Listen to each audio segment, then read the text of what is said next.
All right. So without further ado, we'll go ahead and start the session. So again, thank you everybody for taking the time to attend. We have some really great information to share with you today. Thankfully, we have this group session hosted by the Idaho Department of Health and Welfare and Idaho Strong. Before I go into all of the housekeeping on my end, I just wanted to inform you that we'll be recording the session for internal use and training purposes. So if you prefer to have your attendance to remain anonymous, you're more than welcome to either change your display name to punctuation mark or turn off your video, whatever you prefer. And then for those of you who aren't familiar with Empower Idaho, we are a nonprofit organization that offers education and advocacy for adults with behavioral health conditions. I'll be sending a link through the chat if you are interested in subscribing to our newsletter and learning more about what we do. In addition to that, I will also be sharing a link to register for the upcoming sessions. Our following session is going to be on May 18th. And that topic is going to be engagement through virtual platforms. And that'll also be a lunchtime session from 12:30 to 1. It will be hosted by our lovely Lillian, who is here with us today as well. And then before we go into it all, I'll go ahead and turn the time over to Shannon and Dustin, who are the COVID-19 Crisis Community Resource Specialists from the Idaho Department of Health and Welfare. So I'll turn it over to you. Okay, wonderful. And I just wanted to check real quick on that recording. Have we started the recording at this time? Yes. Okay, perfect.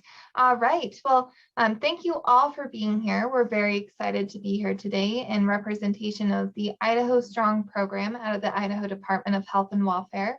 My name is Shannon Fox. I cover Region 7 of Idaho, so I work with 10 different counties in the Eastern Idaho community areas. So I'm really excited to be here. I have my wonderful teammate, Dustin LaPrey here. He covers Region 4. And then we also have our teammate, Lillian Toomey, who is out of Region 3. She's going to be providing some support for us as well. We're very excited to be here. We're very grateful that you're spending some of your time. I'm sure you're very busy time with us here today. So we're just going to move right into the presentation. I do want to let you guys know, if you're looking in the lower left-hand corner of each of these slides, you can see that we have the information for the Idaho Strong COVID Help Now hotline down there. So I do want to make a note of that and allow you guys to notice that there's some information that might be useful to you with that logo. All right, I'm going to hand it over to my teammate Dustin, and he's going to introduce our housekeeping objectives and help us start off the presentation. Thank you, Shannon. For the first part of the presentation, we are going to do a mindfulness moment. So if you could just look across your desk and try and find an object that's close at hand, maybe something in your pocket, something that's in your stack of pens or pencils, or just grab a hold of one thing. And we're going to go through an examination of our 5 senses: touch, taste, sight, sound, and smell. So please grab that object and then hold it in your hand. How does it feel in your hand? Is it firm or soft? Does it bend? Does it give? Try to feel the texture, the edges with your fingers. Is it rough, smooth, cold, or warm? Press the object to your forearm. How does that feel? Can you tell a difference in how your arm and how your hand sense the object? What are those differences? Look closely at the object. Can you call it one color, 2 colors? Is it faded or dirty, polished or shining?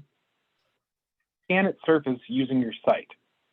Note slight peculiarities, blemishes, scuffs, or dents. How is this object imperfect, different from how it was originally made? Note your visual limitations. Can you visualize what's inside the object, or can you only see the surface? Now lift the object to your nose and smell it. A big, deep smell. Would you even want to taste it? As you exhale the scent, try to explain the smell to yourself, however slight, perhaps even barely perceived. Try and put that smell into words. When you exhale it, what do you think of? Is there a memory tied to your scent of the object? Can you smell your own scent on it? Do you think you could identify your own scent in a crowd? Now, your taste buds barely live a few weeks before they're replaced, but a memory of something can survive a lifetime. You pull a scent into your nose, your lungs, into your presence, and every breath, every bite is logged in your mind. Clear that mind and smell your object again. What comes up now? Now, sound requires movement, requires friction. Can your object create its own sound? Does it need you to move it? Move the object around in your hand, on your desk, so it makes a sound. Does it slide or scuff? Does it clink or bang? If you only heard the sound you just made, could you identify it by the sound? Now close your eyes and make the sound again. Where have you heard this sound before? How does it make you feel? One last time, take that object back in your hand and summon all your senses into one. See the object, feel it, smell it. Listen to the sounds it makes as it interacts with the physical world. Whirl all your senses, and then put the object back where you found it. Release it.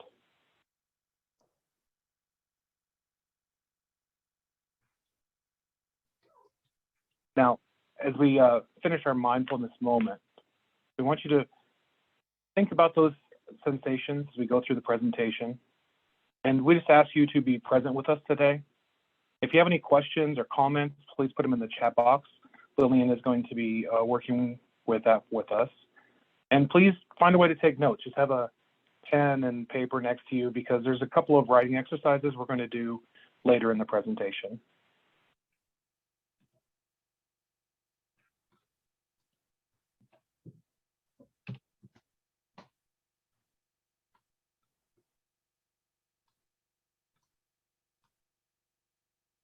There we go. Here's some objectives for us. We're going to examine our relationship with stress. And then Shannon's going to walk us through a review of psychological resilience. And we're going to practice some strategies to de-stress and reset.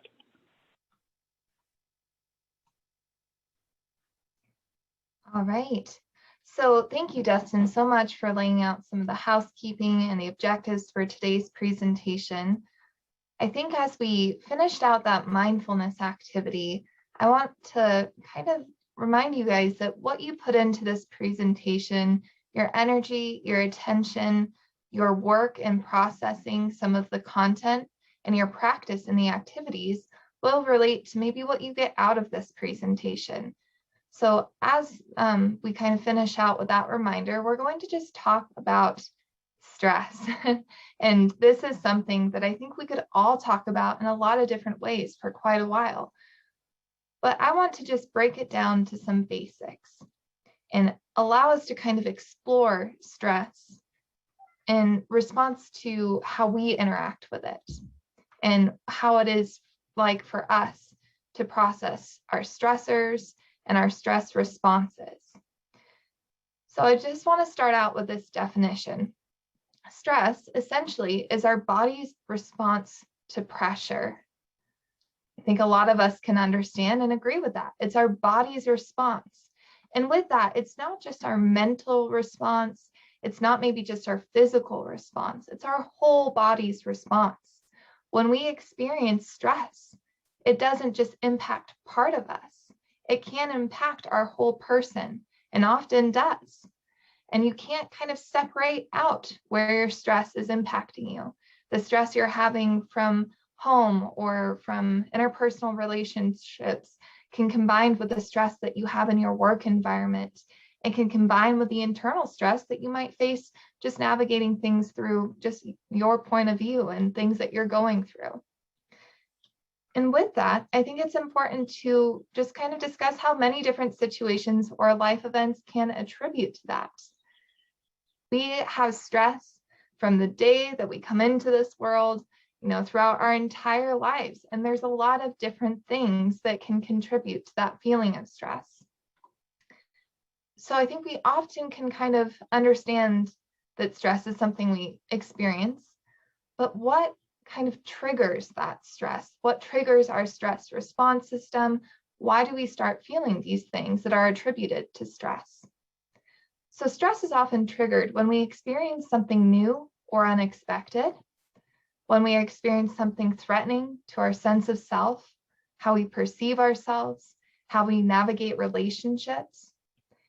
And it can also come about when there's something where we feel like there's little control over a situation, something I'm sure we're all very familiar with after this past year or more. And this is something we can be familiar with on a couple different levels. You might experience different types of triggers from the different worlds you interact with in your own life. But not all stress is bad. And I really want to highlight that. Not all stress is bad. When we think about stress and how it's simply defined as our body's response to pressure, sometimes we need that. It's actually pretty essential.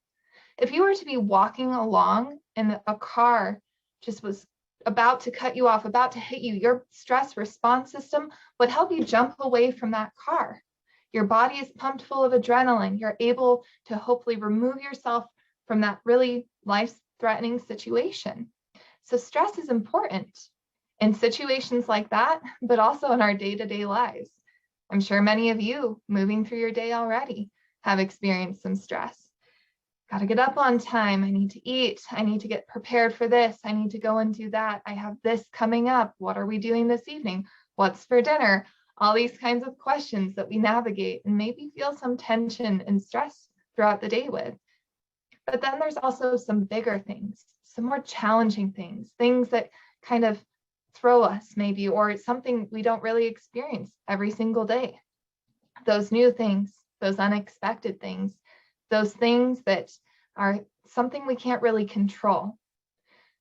I want to take a minute with you guys and kind of just engage in some discussion, because we do want to point out, like I said, not all stress is bad, but I do want us to be able to express some of the negative stressors that we've gone through during this past year and our body's reaction to that, how we felt, what that meant for each one of us, what that looked like. So I'm going to have you think about that for a moment. And then I'm all about conversation and connection when it comes to these topics. So I'm going to ask if a couple people could maybe unmute, raise their hand, or put an answer in the chat box for just that very first question. What type of negative stressors have you experienced in this last year? And what was your body's reaction?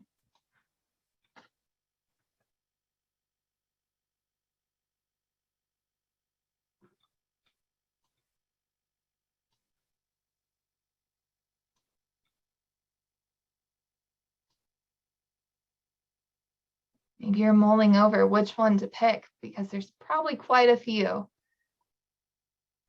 Like I said, you can put it in the chat box. Feel free to raise your hand or just unmute and share with us.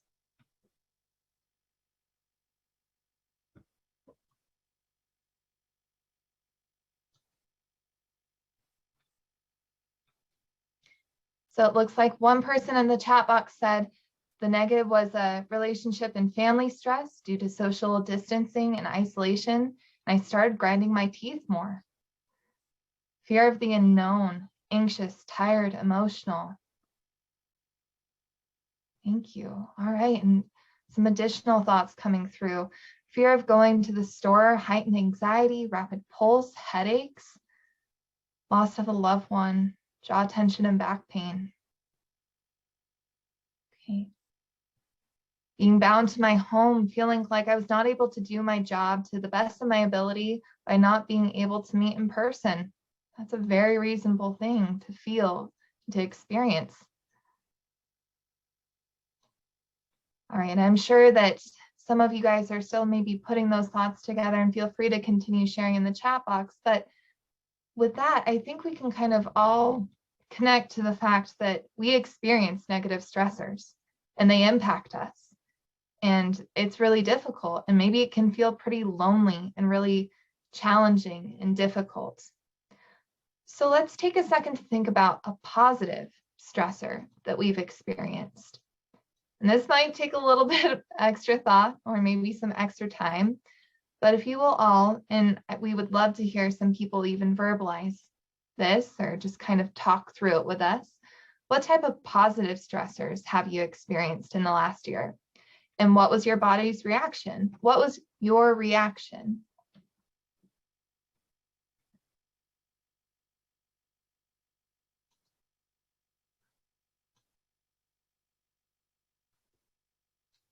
Oh, sorry, I clicked off the screen as I was trying to access the chat box here.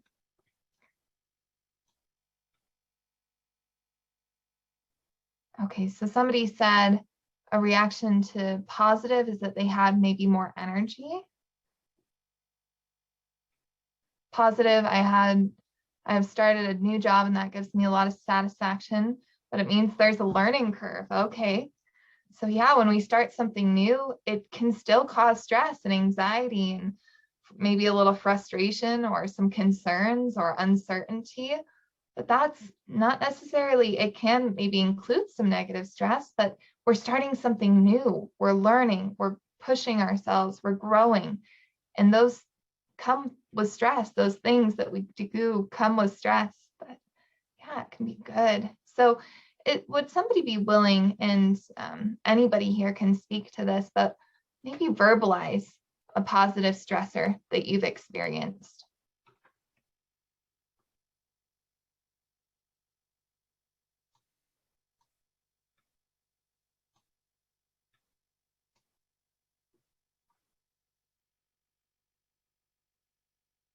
So as you're maybe thinking, a positive stressor that I think I was experiencing in regards to the last year is that I was interacting professionally on a different kind of level and capacity than before.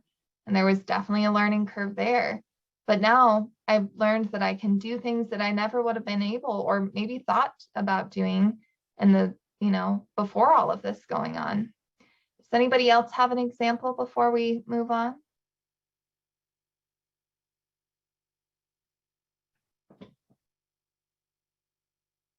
Okay. I'm assuming that you guys are deep in thought in regards to this, and I ask that you continue just maybe thinking about how you can share some of your experiences in regards to stress as we continue. So what I like to do when we're talking about stress is kind of break it down to where we can digest it and kind of view it in a really logical way. And one of the ways that I try to do this is comparing it to some of what we experience with our physical health, because we kind of take care of our physical health sometimes in a little bit of a different way than our mental health or some of our, just what's going on with stressors. So stress from a physical health perspective.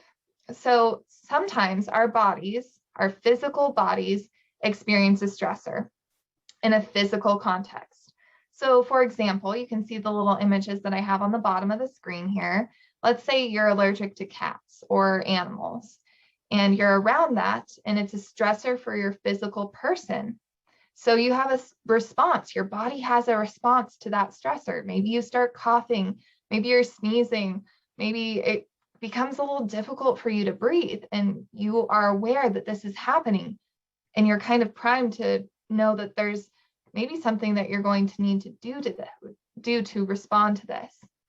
So when we understand that when we experience these physical stressors, we may have to respond in different ways to take care of our physical health.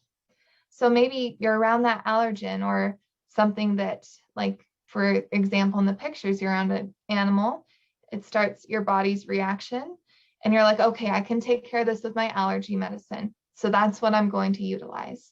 Or, okay, I need to maybe remove myself from the stressor and make sure that I don't interact with it again. Or maybe sometimes you need an extra level of care. Maybe you need to consult a physician. Maybe this is the first time you've noticed that your body has a physical response to something in your surroundings. So you consult a physician.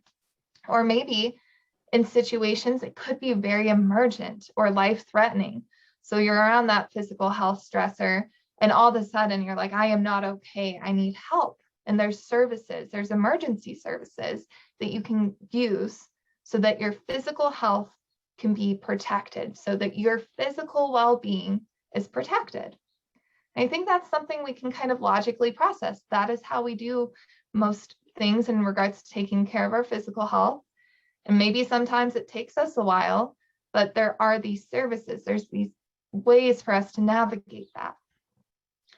So let's think stress from a mental health perspective. So when we experience stressors in mental health context, what kind of stressors are we going through? Are we going through having some anxiety, conflict, a new experience, positive or negative, an unexpected experience, positive or negative, or maybe there's a trauma that occurs? And then what's the symptom of interacting with that stressor? Because it's important to understand that experiencing stressors, our bodies will also have a response that we should pay attention to.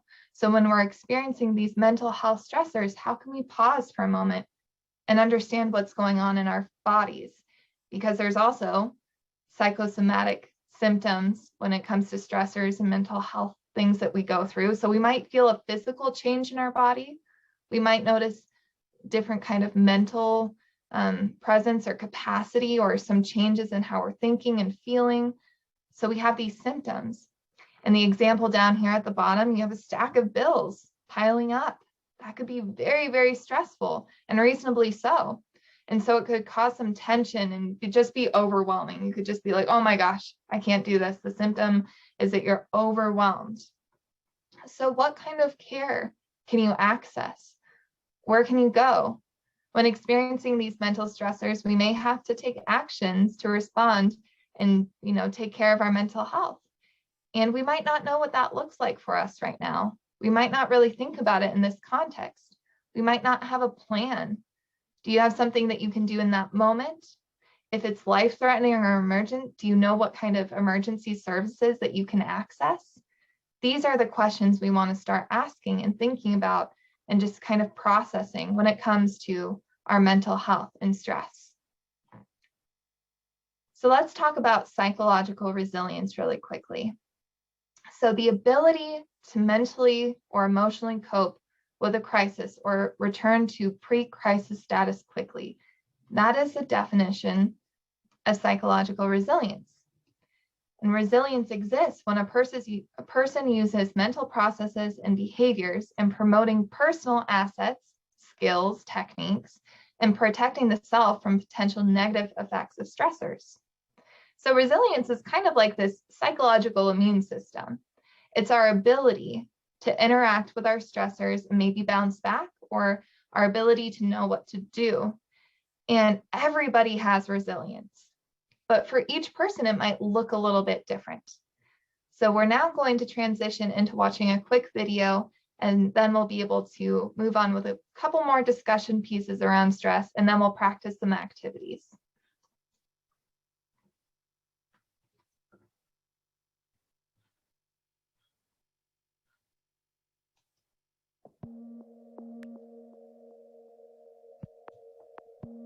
Resilience is the result of a highly interactive process between individual characteristics in the person and the environment in which that individual has developed. It's really the counterbalancing of difficult things that may exist in the child's life with positive things that occur within the family, but even positive things that may exist in the community. An easy way of thinking about resilience is like a scale with a fulcrum in the middle of it, and there are things on both sides. Oh, sorry guys. Let me try to resume that for us. There's always got to be some little tech hiccup right? Middle of it. And there are things on both sides of that scale, experiences of both bad things or good things. Our genes shape where the fulcrum is positioned at the start.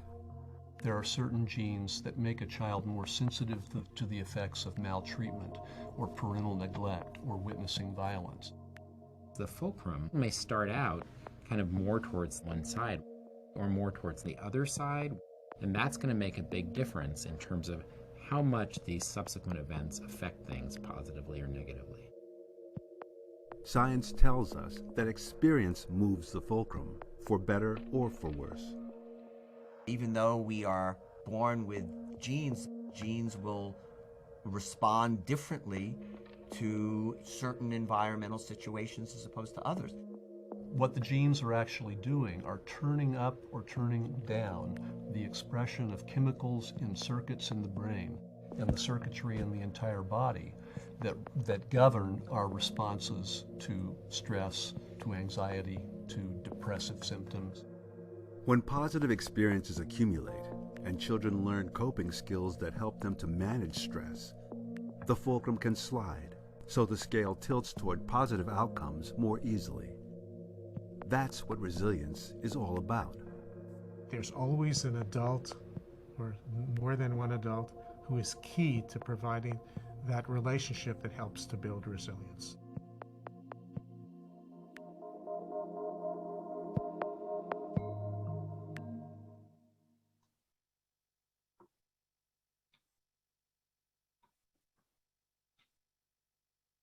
Right, so as you can see,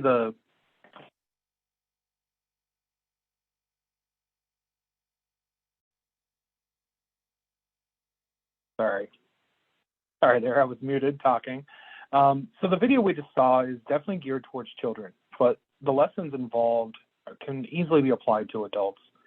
It talked about how one adult can affect the different things in a child's life. One positive influence with a recurring role and recurring positive reinforcement can help move that fulcrum, can help change the way that a child is raised and change their actual perception of stress and the positives and negatives in their life. Now that can easily be applied to adults as well. Like, you are that adult. Like, you can make those choices yourself. You've been through.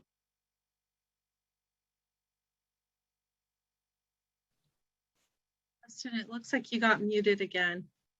Yeah, it looks like for some reason there might be a host muting everyone, and I'm not quite sure what might be causing that, but I think we're good. That's okay. Can you hear me now? Yeah, I'm not sure where I got muted, but yes, we're talking about just this idea that you can make that choice. You can add positive reinforcement to yourself. You can take your own situation and you can add positive outcomes to it by choice.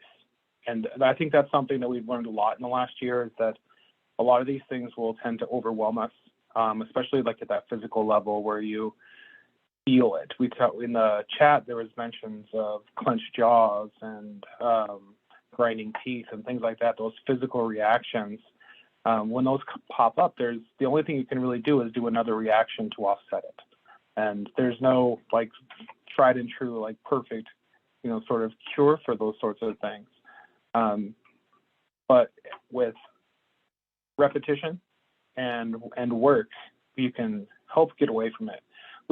That's a term that we've been using too. We talk a lot about self-care, but there's also a lot of self-work to actually move that fulcrum yourself. You can make those choices and help your state of mind by creating resilience for yourself through proper meditation and through positive reinforcement and good relationships, and trying to cut out those moments where you get knocked down a bit. There's lots of science in it too, like you're talking about chemicals and hormones and all these different reactions that we each have, and those are all different too. Each of our genetic makeup is different. So when these triggers come, these lightning bolts of stress, we're all going to react a little bit differently. If you notice in this graph, there's these blue lines going across the top. Those are kind of bordering your resilience zone. But everyone is different in that sometimes some people handle stress better, so their resilience zone is going to be wider, so that even when you hit these peaks and valleys, you'll be able to recover better.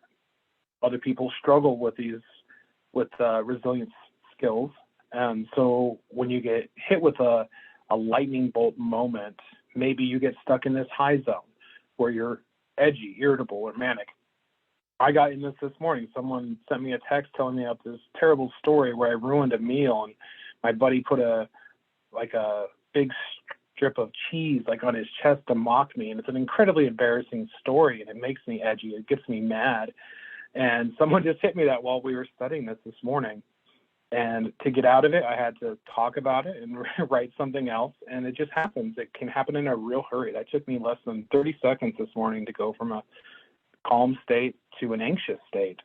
There's the bottom too, where it's not a high zone, it's a low zone, where you experience something, but it suddenly makes you sad or isolated, which I think is probably the number one thing that we've all felt this year is isolation.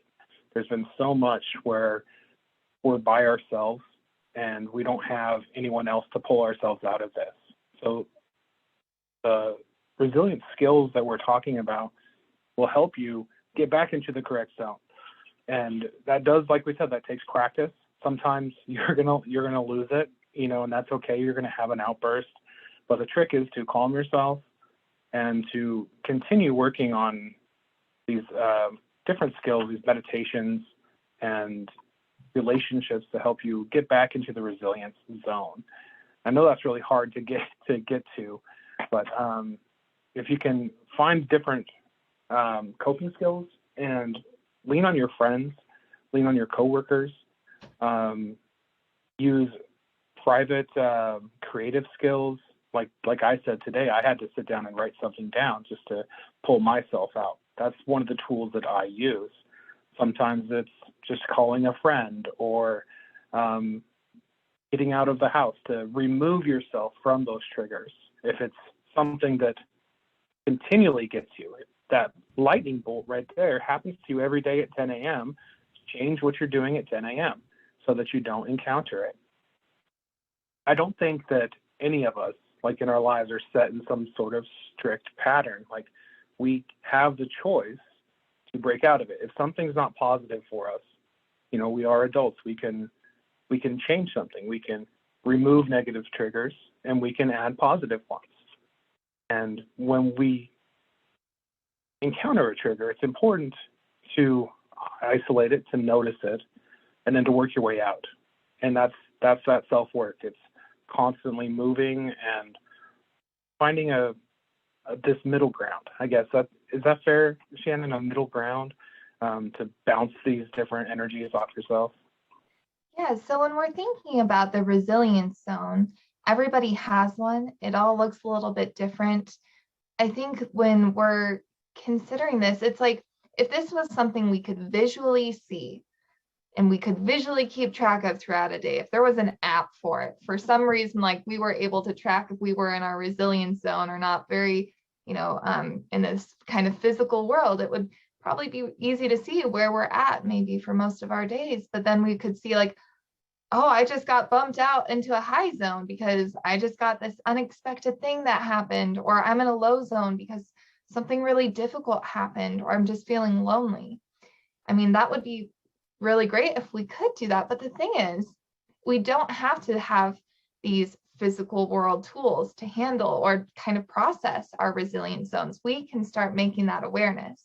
We can kind of find what allows us to feel, well, and stay in this zone where we can kind of handle these maybe high and low moments without it producing a lot of mental health symptoms or physical health symptoms from what we're experiencing.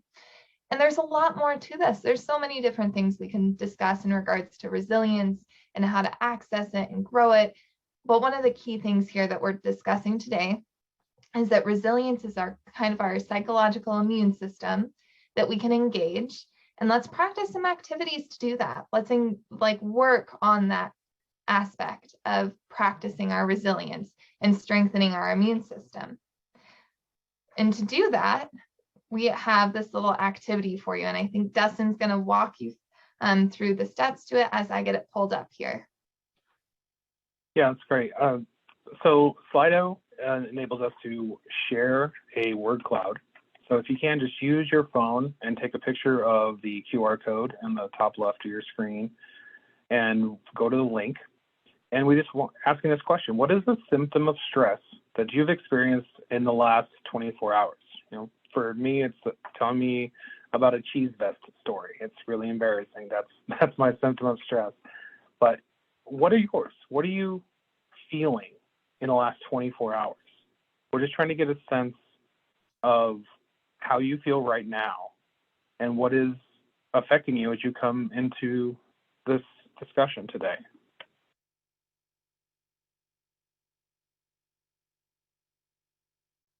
Yeah, zoning out for sure. Extremely hyper, irritable, insomnia. That was me last night. I didn't get to sleep until 12:30 for some reason. I don't know why. I was going to say, Physical pain. one of the things I'm going through today is I had a lot of stress yesterday and my body held on to that tension, and I can feel it in my physical person today. I am sore. I am just kind of exhausted from all this tension from the previous day.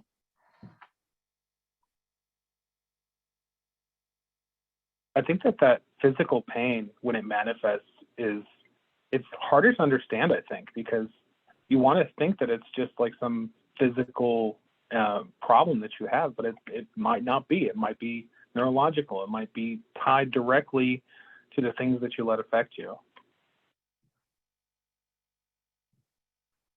Extremely hyper too. I definitely get that at times where I just have to get out.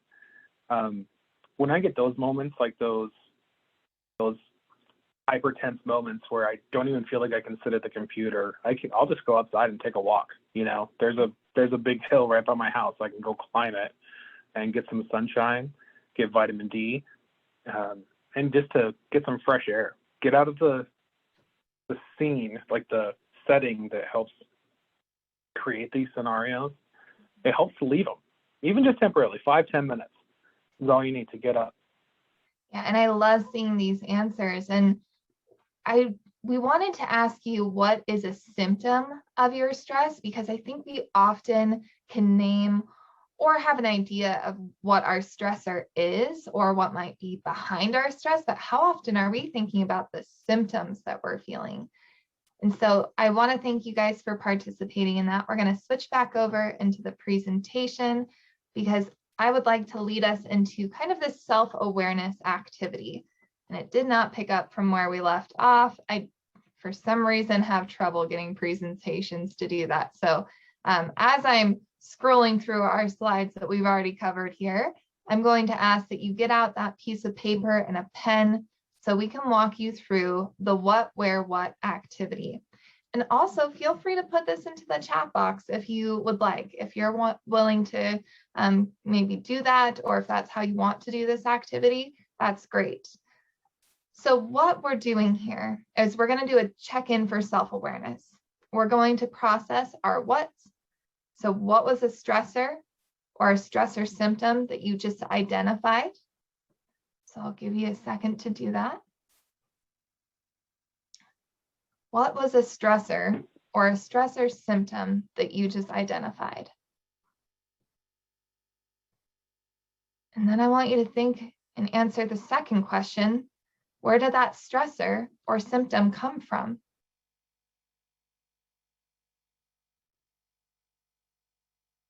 What caused that? What's behind that for you? And then our last question here is what is a way for you to react to that stressor or handle that stressor symptom? And you don't have to have an answer for that last question. Maybe you're like, I don't know what to do. That's maybe why I'm here at this presentation. Maybe I'm trying to figure this out, because it can be really hard to learn how to do this stuff in a silo. I mean, we like to connect, we like to be able to learn and, pick up ideas for how to handle things. So maybe that's something you don't quite know. All right. We're going to move into how we can practice resetting our stress, or just kind of entering into that resilience zone, or how we can manage some of our stressors. So Dustin's going to kick it off with this practice activity. And like I said, we want all of you to put in the effort so you can get something out of this and make use of the time that you've spent with us here today. Yeah, so like I said, I'm a writer. Like, I love to put my ideas on paper or to a machine and actually get things out of my head. That's the best way for me to do it. And I know that works for a lot of people, so we're going to try it real quick.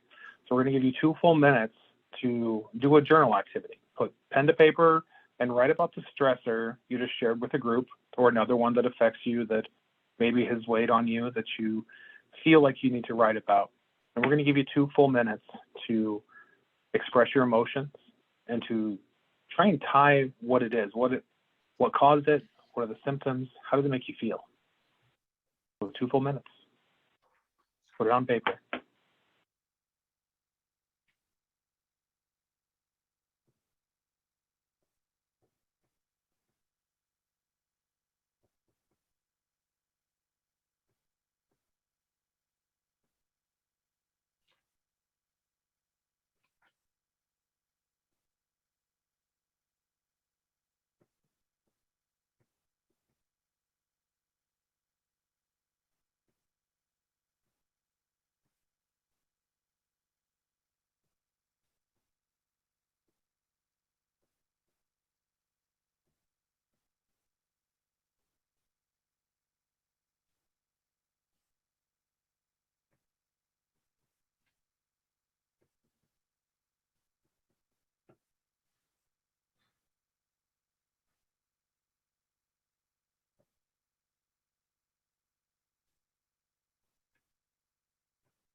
So that is the completion of our 2 minutes. A little over, I think that's okay. I ended up writing about presentation anxiety. It's something that gets to me for sure. Sometimes I will borderline panic. It's hard to see on your end, but I definitely feel it on my end. And there's this almost dissociation at times where I'll be talking and I've practiced the presentation so I know what I'm saying, but I'm not actually thinking about it. It's like automatic driving. We talked about that, where you can sometimes drive all the way to work and not realize you were actually driving. The same thing happens to me sometimes during a presentation, where I just keep on talking, but I'm not actually thinking about what I'm saying. It's this weird disassociation, and it causes me stress as we go along. But I kind of deal with it just like by breathing and by moving through and just calming myself and knowing that, we know what we're talking about and we know the presentation and we're just trying to help people. So those sorts of things help me as I go along, and I know that no one's going to truly judge me for saying something silly here or misspelling something or saying something the wrong way. So there's like an acceptance to it, to know that, we're all, in this together, and no matter what I say today, no one's going to judge me for it. Thank you for leading that activity. We are going to move right along into the next one. We're trying to save about 10 minutes for some discussion time.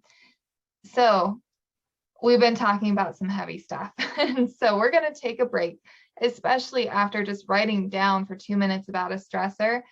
And we're just going to laugh together for 30 seconds to a minute. Now, I found this video on YouTube. Maybe it's not your cup of tea. Maybe that journaling activity wasn't your cup of tea. You're like, this doesn't make me de-stress, or this isn't what I like to do to de-stress. But let's just try it out real quick and see how we feel just trying to laugh or be entertained for 30 minutes, 30 seconds to a minute.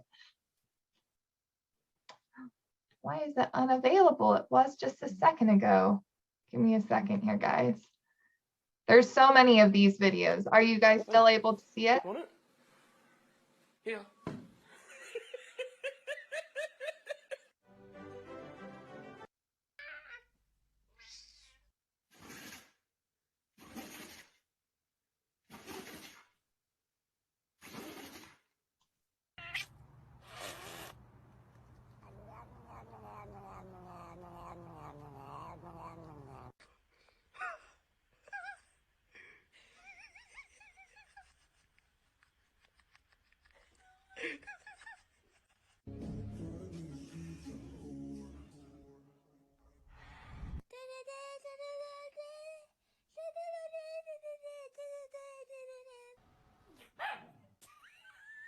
Look at this distinguished gentleman.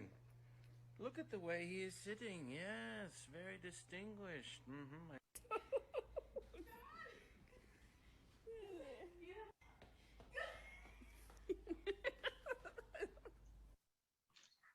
All right, this video is, I think, about 10 minutes long. So you can find a lot of videos like this, and you can watch them for a while just to have a laugh and kind of be engaged in, just letting go of some of maybe what you've been stressed about.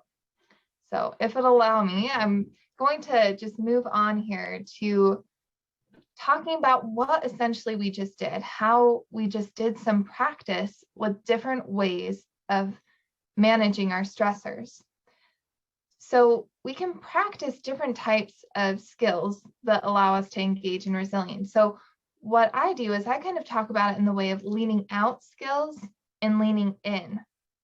So watching that video or, exercise, watching movies or shows, the spa days, massages, baths, reading books, or playing video games are hobbies, and in some ways, substances.